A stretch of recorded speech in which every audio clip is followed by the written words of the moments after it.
అసలు దీనికి సంబంధించింది ఏంటంటే ఆ వ్యక్తి ఎవరిని కాపాడలేదు. ఎవరిని కాపాడాడంటే అతను కాపాడిన వ్యక్తి వేరు, ఈ వ్యక్తి వేరు. ఈ వ్యక్తి ఏంటంటే ఇటు సుందరయ్య నగర్ కాలనీలో 29వ డివిజన్లో కాపాడటం జరిగింది. ఆ సుభాన్ అనే వ్యక్తి ఎవరైతే ఉందో బ్రిడ్జి మీద కాపాడిన వ్యక్తి పేరు సుభాన్. అతను హర్యానాకు సంబంధించిన జేసీబీ డ్రైవరు, అతను హ్యాండిక్యాప్డ్. అతను ఈరోజు అతను ఖమ్మంలో లేడు, అతను హర్యానాకు అతని ఇంటి స్వస్థలానికి వెళ్ళటం జరిగింది. అయితే అసలు ఈ వీడియోలో ఎవరిని వీళ్ళు సన్మానించారు అంటే ఇప్పుడు నేను 29వ డివిజన్లో ఒక ఇంటి దగ్గరకు వచ్చాను. అసలు ఏం జరిగింది, అతను ఎవరు, వాళ్ళ మాటల్లో మనం అడిగి తెలుసుకునే ప్రయత్నం చేద్దాం. ఏం పేరు తల్లి నీ పేరు? మరియమ్మ. ఈ వీడియోలో నేను కాపాడిన వ్యక్తి పేరు ఏం పేరు? నరసింహ కదా. నువ్వు ఎక్కడ ఇరుక్కున్నావమ్మా? మా డాబా మీద ఉన్నాం. పొద్దుపూట 11 గంటల కాడి నుంచి ఉపేంద్ర గారికి ఫోన్ చేసినాం. చేస్తే వాళ్ళు ఎవరు రాలేదు. 8 గంటల కాడి నుంచి కూడా అసలు రాకపోతే మా సొంతంగా 20,000 రూపాయలు పెట్టుకొని 5గురం వచ్చినాం. అయితే మొత్తం ఎంత మంది ఉన్నారు? 5గురం.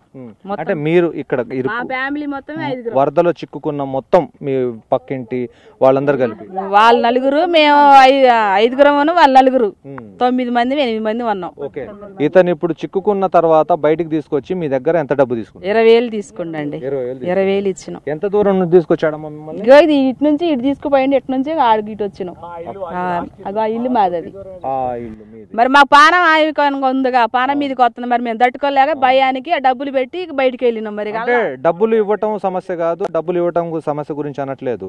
ఏదైనా మనిషికి, సాటి మనిషికి వరద సహాయంలో కూడా సహాయం అందించకుండా 20,000 రూపాయలు ఒక పేద మహిళవి నువ్వు తీసుకుంటున్నాడంటే దాని గురించి చెప్తున్నాను. ఆదుకునేటోళ్ళు లేరు. పొద్దున 11 గంటల అంచుకోవడం మమ్మల్ని ఎవరు ఆదుకునేటోళ్ళు. ఉపేంద్ర గారు ఫోన్ చేస్తే వస్తాను అంటాడు కానీ మరి ఆయనకు సహకారం ఉందో లేదో మనకు తెలియదు. నా కొడుకు అంత ఫోన్లు చేసిండు, వస్తానమ్మా అన్నాడు. ఎవరు లేకపోతే మా వాళ్ళు బయట వాళ్ళు ఉండి 20,000, 30,000 పెట్టుకొని బయటకు వచ్చినాం. బయటకు వచ్చి ఇక బయటికి పోయినాం. ఉపేంద్ర గారు మళ్ళీ ఫోన్ చేస్తే వస్తామ్మా అన్నాడు. ఇక ఆయన వెళ్ళిపోయింది. నరసింహ అతన్ని ఎలా కాంటాక్ట్ అయ్యారమ్మా మీరు? మాకు తెలియదు. మా తమ్ముడు ఎవరో తీసుకొచ్చిండు. మరి ఉపేంద్ర గారు పంపించిండో ఎవరు పంపించారో మాకు తెలియదు. వాళ్ళు వచ్చి తీసుకొచ్చారు. మరి మిగతా వాళ్ళు ఉన్నారు కదమ్మా, మిగతా వాళ్ళు ఎంత మంది ఉన్నారు? 4 ఉన్నారు.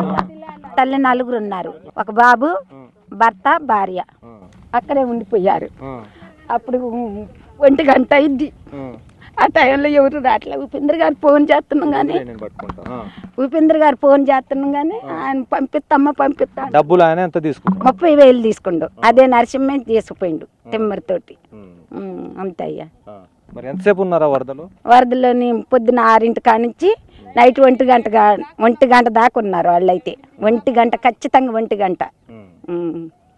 బయటకి ఎప్పుడు వచ్చారు? బయటకు 1 గంట అప్పుడు బయటకు వచ్చారు. నైట్ 1 గంట అప్పుడు బయటకు వచ్చారు. ఆ డాబా వాళ్ళు మా పక్కన ఇల్లు. అయితే చూసారు కదా, అసలు ఆ 9 మందిని ఎవరైతే ప్రకాష్ నగర్ బ్రిడ్జ్ మీద కాపాడిన వ్యక్తి ఉన్నాడో ఆ వ్యక్తి, అతని పేరు సుభాన్. అతను ఇక్కడ లేడు, అతను హర్యానా వెళ్ళిపోయాడు.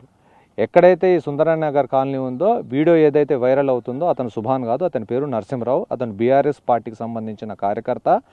అతను ఎవరైతే 7గురు చిక్కుకున్నారో 7గురు దగ్గర నుంచి, ఒకళ్ళ దగ్గర నుంచి 30,000 రూపాయలు, ఒక ఫ్యామిలీ దగ్గర నుంచి 20,000 రూపాయలు, మొత్తం 50,000 రూపాయలు తీసుకున్నాడు. అంటే బీఆర్ఎస్ వాళ్ళు సన్మానించిన వ్యక్తి పేరు సుభాన్ కాదు, అతని పేరు నరసింహరావు. అతను బీఆర్ఎస్ కార్యకర్త.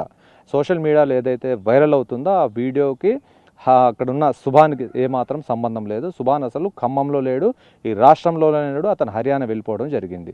కాబట్టి సోషల్ మీడియాలో ఏదైతే వైరల్ చేస్తున్నారో బీఆర్ఎస్ వాళ్ళు, అది ఫేక్ వీడియో అని చెప్పేసి ఎవరైతే రక్షించబడ్డారో, ఎవరైతే డబ్బులు ఇచ్చారో వాళ్ళే స్వయంగా చెప్తున్నారు. ఇది మొత్తంగా ఈ వీడియోకి సంబంధించిన సారాంశం.